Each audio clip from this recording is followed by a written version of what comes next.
Pozdrav i dobro mi došli. Da li živite pod stresom?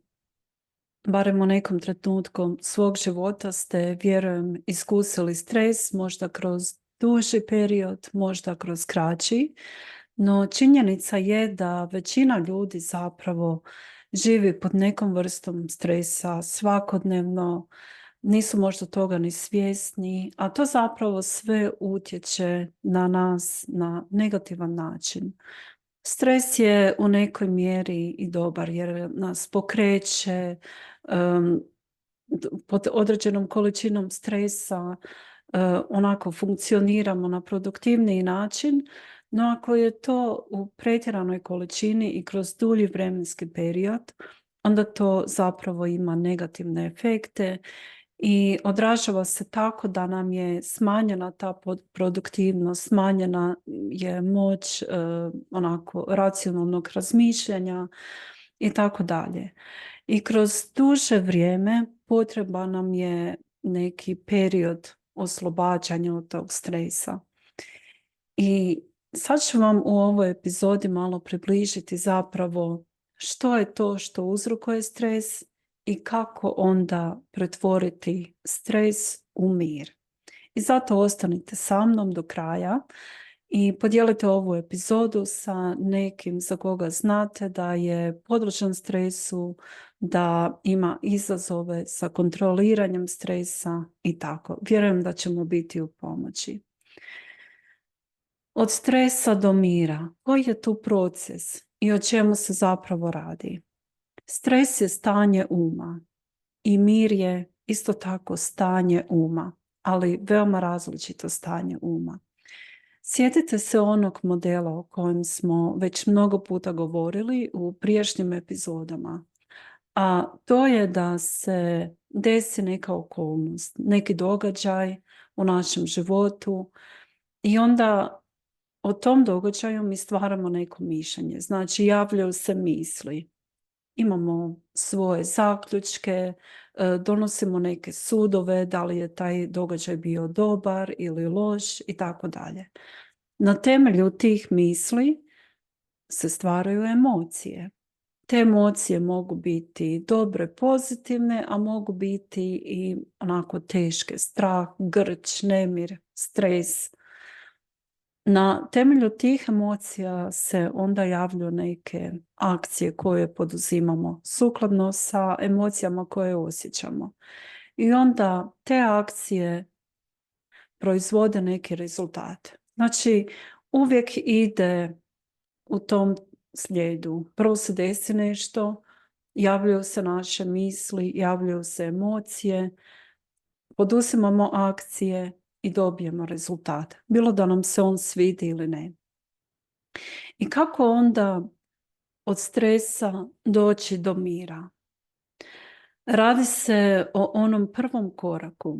Znači, ukoliko se desi nešto što u nama izaziva stres, grč, nemir, i tada se počnu javljati naše misli. Upravo ćemo se ovdje zaustaviti. Jer ovo je proces iz kojega nastaju misli i emocije koje čine da smo u miru ili čine da smo u stresu. I sad možete reći, ako okolnosti nisu dobre, ako se desilo nešto zaista nepovoljno, kako da budemo u miru? Možete. Možda ne tog istog trenutka, ali možete s vremenom uvježbati da dođete u stanje mira u veoma kratkom vremenskom periodu. I to na način da osvijestite zapravo ovaj veoma bitni korak koji je isto tako i veoma jednostavan za naučiti i za primijeniti. Naše reakcije na određene događaje, na određene okolnosti mogu biti naučene, bilo da smo naučili ili imali primjer od naših roditelja, od nekog u okolini. Na primjer, prođe šef hodnikom i izdere se i svi onako nekako ili se zalede ili reagiraju na određeni način. I možda je to primjer koji ste nekako naučili.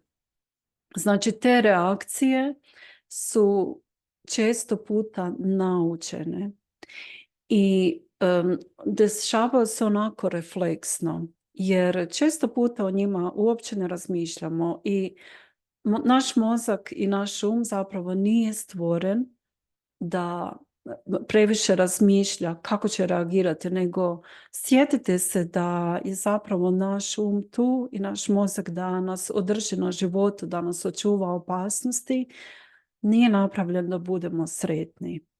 I zato je upravo to dio za koji se mi sami moramo pobrinuti i to radom na sebi. Da naučimo kako da ipak, bez obzira na sve, zadržimo taj svoj unutarnji mir. I sjetite se one rečenice da ništa nema značenje, niti dobro, niti loše, osim onoga koje značenje mi nećemo damo. Da li je neki događaj bio dobar ili loš, ovisi o našoj percepciji. Znači, koja je naša percepcija?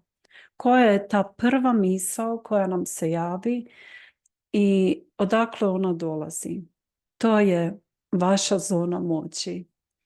I zapravo želim vam da obratite pažnju sljedeći puta kada se nađete onako pod nekom emocijom stresa, straha, pritiska, nešto što vam onako izaziva nemir, i vratite se nazad. Znači, morate ići 2 koraka unazad. Znači, koja je bila misao toga, prije te emocije, i koja je bila okolnost. Jer ako se vratite na okolnost, onda se sjetite što ste pomislili. To se dešava u milisekundi. I ta misao o toj okolnosti je vjerojatno bila ta koja je uslijedila emocijom stresa, nemira, straha i tako dalje. I kada naučite koristiti taj switch, onako prekidač, da jednostavno kažete svome umu, ok, ako si do sada reagirao na način koji nam proizvodi stres, strah, ljutnju, eksplozivnu reakciju, kako bi bilo da jednostavno odreagiramo na drugačiji način? Znači, koju bi misao trebala imati da ne dođe do te emocije koja je nemir ili stres? I to je zapravo ključ svega. Odaberite da onako budete nekako distancirani, jer to je upravo ono što trebate učiniti. Okrenuti se prema sebi i reći onako, ok, sada osjećam strah, evo, desilo se to i to mi izaziva stres, osjećam napetost u sebi.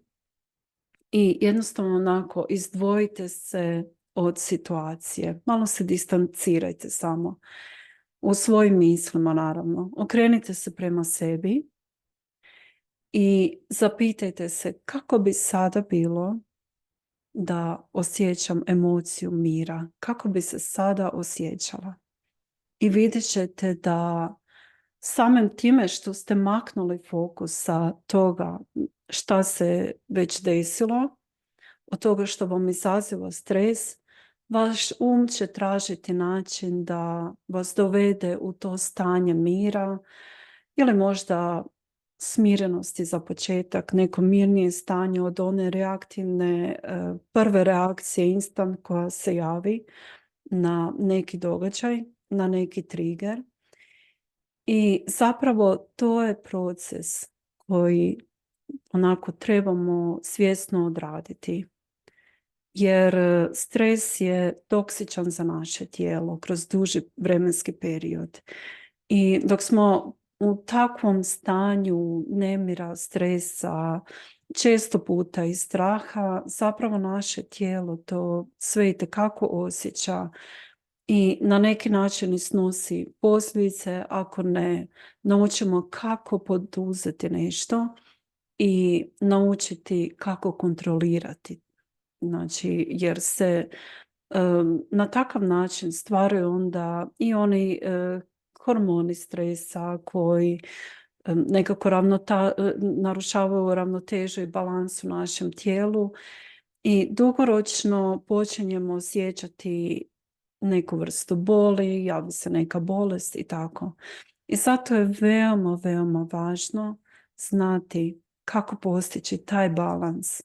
Znači, bez obzira na sve, da naučim kako se distancirati, staviti fokus na to kako bi se sada osjećala da sam u miru.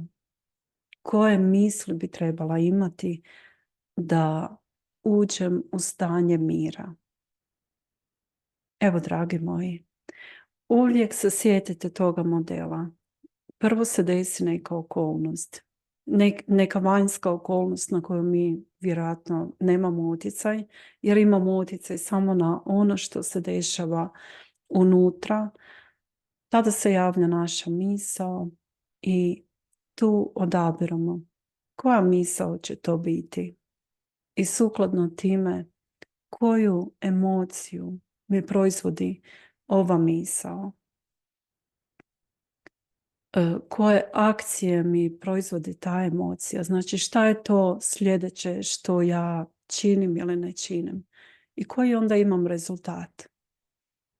Ako se i desi ovaj slučaj, recimo da se šef izdere ili partner ili bilo ko drugi, kako, znači, na tu okolnost, kakav priznak ja dajem tome i kako onda ja izaberem da, naravno, da imam koje misli, da li imam misli možda razumijevanja, ne znam drugačije, da znam drugačije, vjerojatno bi ta osoba drugačije postupila ili jednostavno počnemo sa onim etiketiranjem i nekim pridjevima i tako dalje.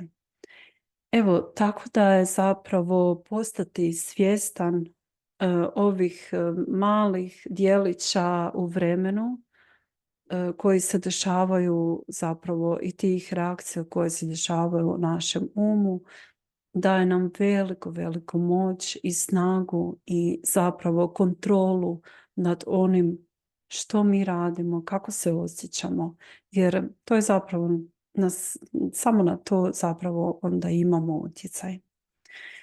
Evo, nadam se da vam je bilo zanimljivo i korisno. Od kad prakticiram ovaj model i zapravo nekako osluškujem i svoje misli i svoje reakcije i emocije, puno mi je lakše onako da izaberem. Iako se nekad i desi da instantivno reagiram, ali veoma brzo se znam vratiti u balans i kroz vježbu i praksu i svjesno slušanje sebe i onako okretanje prema sebi, to se itekako može dobro naučiti. Hvala vam što ste i ovaj puta bili tu i čujemo se u nekoj novoj epizodi. Pozdrav!